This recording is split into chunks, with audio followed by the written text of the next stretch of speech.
Today we're going to be working on pages 10 and 11 in our Unit 9 notes packet.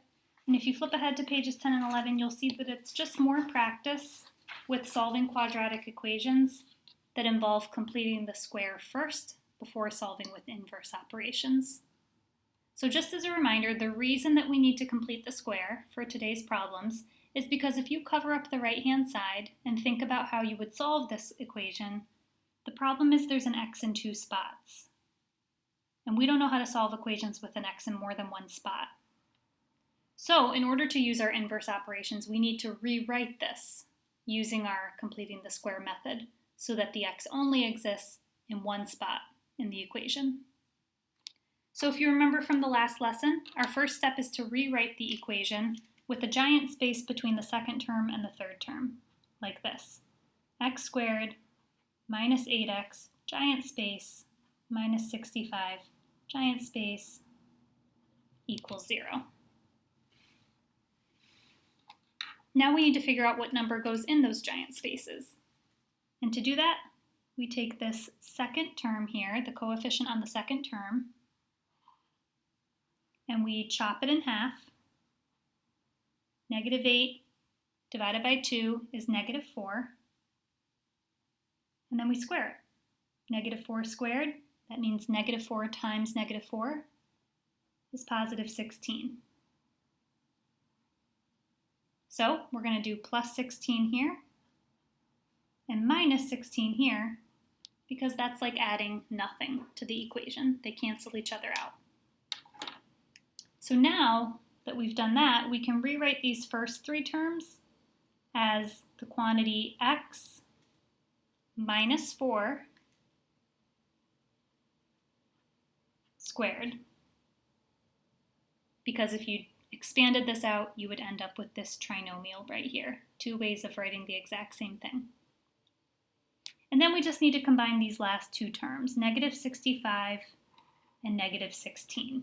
So let's type that into our calculators. Negative 65 minus another 16 is negative 81.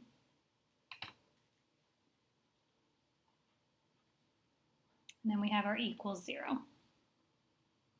So now, when we cover up the right-hand side, we do have x in only one spot, which allows us to solve using inverse operations. So the first thing we're going to undo is this negative 81. We undo a negative 81 with a positive 81, both sides.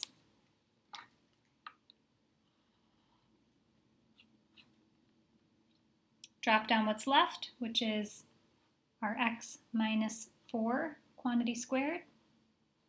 And then on this side, we just have 81. Next, we need to undo this square. And to do that, we're going to take the square root of both sides. That gets rid of that. So now the only thing left is our x minus 4. And on the right-hand side, we're going to write whatever the square root of 81 is. Do you know if this one's going to come out nice? Is 81 one of our perfect squares? It is. The square root of 81 is positive 9 or negative 9. And the way we write that is plus or minus 9. And now our last step to getting x alone is to undo that minus 4 with a plus 4 on both sides. So we did it. The only thing left is x. And x is equal to, remember, flip these two around, so we're going to write the 4 first, and then the plus or minus 9 second. Now there's two different solutions here. There's the 4 plus 9 solution, which is 13. And there's the 4 minus 9 solution, which is negative 5.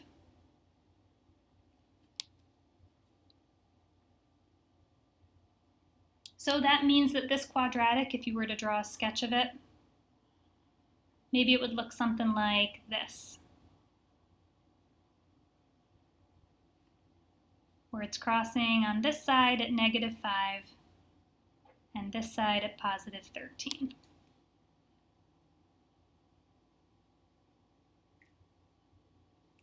Let's look at the second equation down below. Now our second equation is not set equal to 0, but if you remember from the last homework, that's a really quick fix. We can just move this 38 over to the other side of the equal sign. But in order to do that, we would be subtracting 38 from this side. So when you move it, make sure it's a -38, like this. X squared minus 12x minus 38 equals 0. And now we follow the exact same process we followed up above. We're going to space it out. X squared minus 12x, big space, minus 38, big space, equals 0. And to fill in that big space, we need to work with this -12. First, we chop it in half. We get -6. And then we square it. -6 squared, in other words, -6 times -6, is +36. So that's what we're going to add here and subtract here.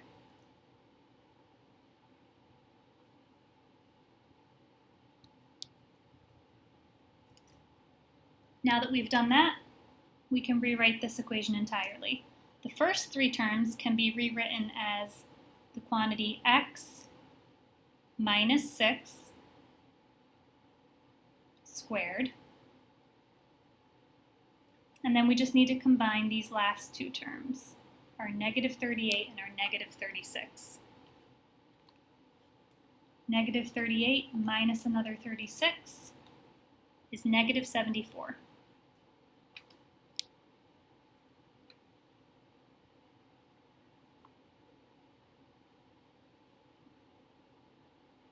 And now we can move forward with solving.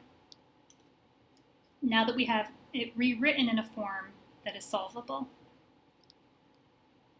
So the first step to solving would be to add 74 to both sides.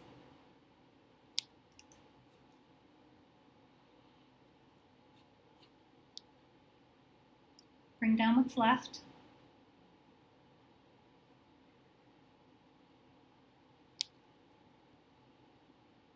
Next step, take the square root of both sides. That gets rid of that. Bring down what's left. Now, will the square root of 74 come out nice? It will not, because 74 is not one of our perfect squares. So for now, we're going to leave it with one exception. We are going to remember to add the plus or minus in front of it.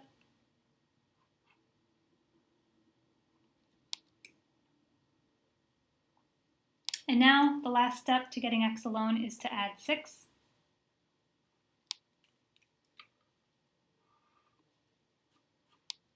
And with that, x is all that's left. And x is equal to 6 plus or minus the square root of 74. And sure, that's the answer. It's just not the answer in what we call simplest radical form. We can simplify the square root of 74 a little bit. Or can we? Let's find out. We take 74 and we try to divide it by all of our perfect squares, starting with the biggest perfect square that's smaller than 74, which would be 64. That doesn't work. The next one would be 49. That doesn't work. The next one would be 36. That doesn't work. The next one would be 25. That doesn't work. The next one would be 16. That doesn't work. The next one would be 9, which also doesn't work. And the last one would be 4, which also doesn't work. So actually, the square root of 74 is already in simplest radical form. So this right here is our final answer.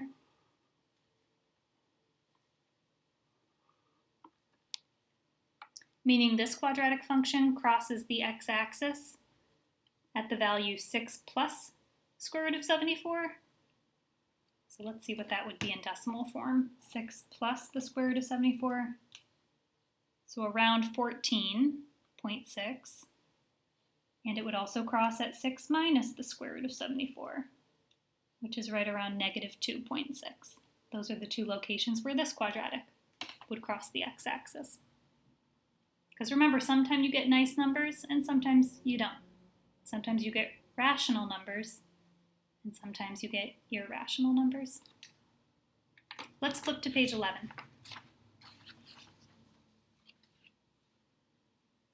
Again, for this first equation on page 11, we just need to slide this negative 16 over to the other side. And to do that, we would add 16 to both sides of this equation. So in order to rewrite it, set equal to 0, it would look like this. X squared plus 10x plus 16 is equal to 0. And now we're going to rewrite it with our spaces. X squared plus 10x, big space, big space.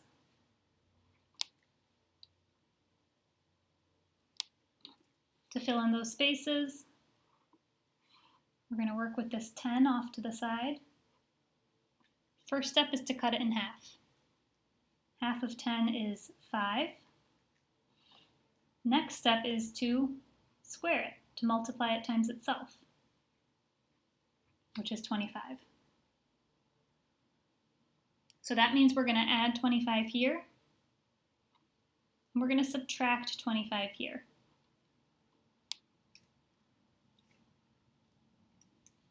And with that, we can rewrite it. We can rewrite these first three terms as the quantity x plus 5 squared. Remember, I'm always just getting that number from the parentheses right here.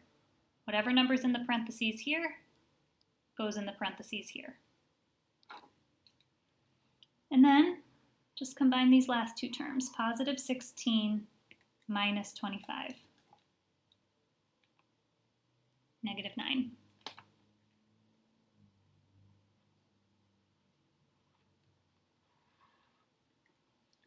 Now that we've rewritten it so that there's only one x on the left-hand side, we can solve. And our first step is to add 9 to both sides.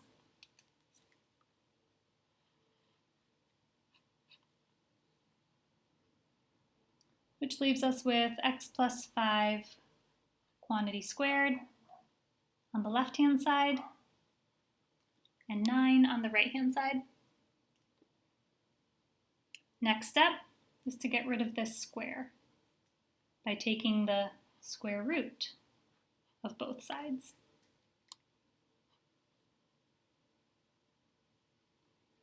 And with that, all we have left is x plus 5 on the left-hand side, and whatever the square root of 9 is on the right-hand side. Square root of 9 is positive or negative 3.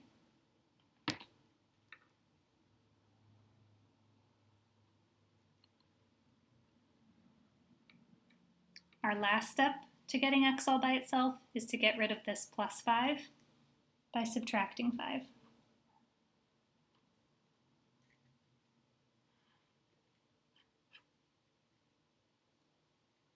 So x is alone, and x equals negative 5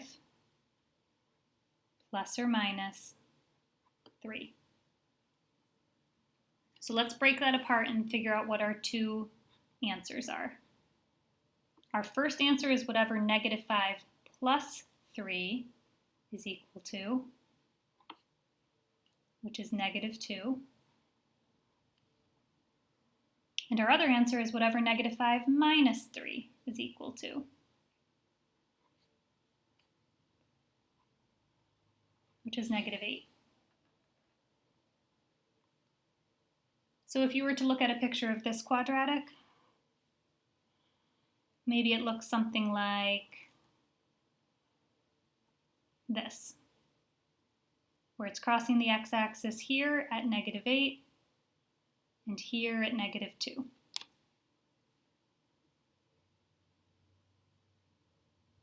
Let's do one more equation. This one's already set equal to 0, so we can go right to spacing it out.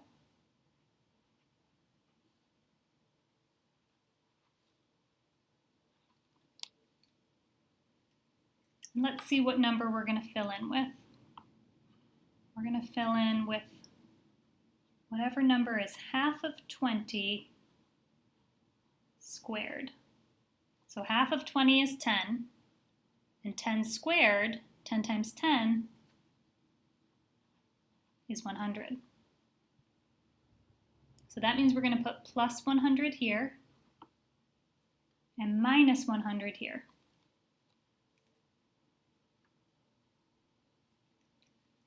So now we can rewrite these first three terms as x plus 10 squared. And we can rewrite these last two terms as -30.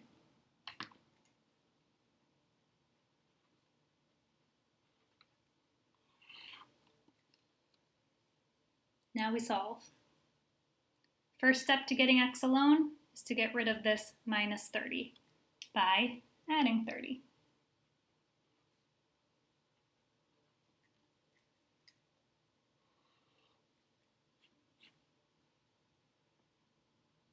Bring down what's left, which is x plus 10 quantity squared on the left and 30 on the right. Next, we're going to get rid of this square by taking the square root.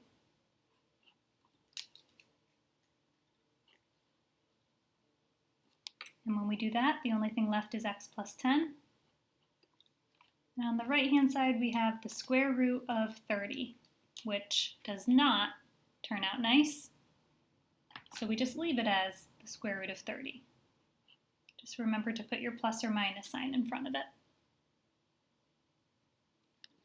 Last step to getting x alone is to get rid of this plus 10 here.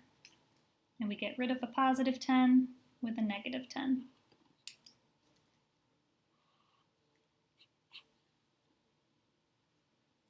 So x is equal to -10 plus or minus the square root of 30. So here's our answer. We just need to determine if this is in simplest radical form or not. Can we simplify the square root of 30 at all? Well, to find out, we're going to try to divide 30 by all of the perfect squares that are smaller than it, starting with 25. That one's no good. Next is 16. That one's no good. Next is 9. That one's no good. And next is 4. That one's no good either. So that means that this actually is in simplest radical form already.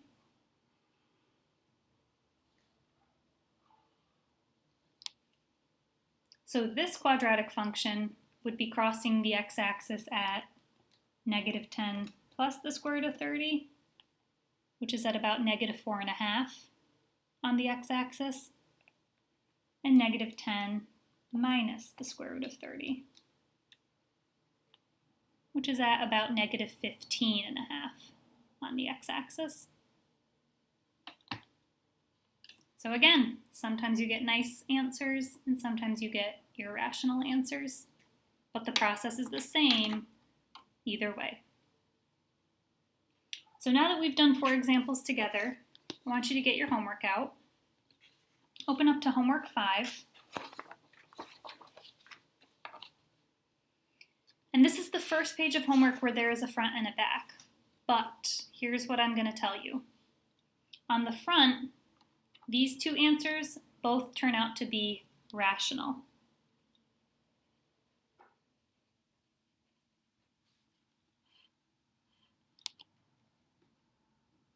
Meaning, they work out to be nice numbers like this. On the back page, both of these answers turn out to be irrational numbers.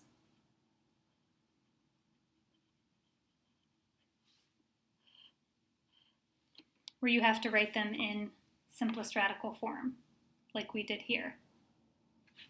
So because of that, this back page, I'm going to say, is extra credit. You don't have to do this page.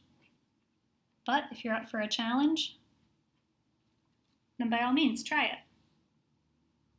But the only page I'm requiring you to do is this first page here. So see how you do on the first page? And if you want to stop there, you can stop. Or if you want to move on, you can do the back page for extra credit. Good luck.